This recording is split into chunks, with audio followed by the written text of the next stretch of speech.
Возьмите эти обручальные кольца как символ взаимной любви и верности.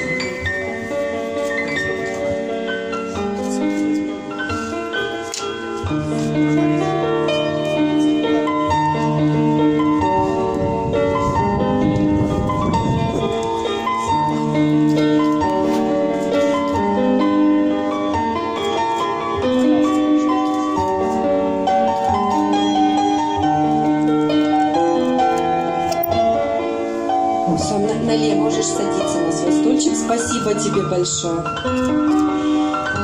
Два изящных ободка из драгоценного металла станут не только красивым украшением на ваших пальчиках, но и символом нерушимости клятв, данных друг другу. Аплодисменты, друзья! Ну что ж, наступает торжественный момент.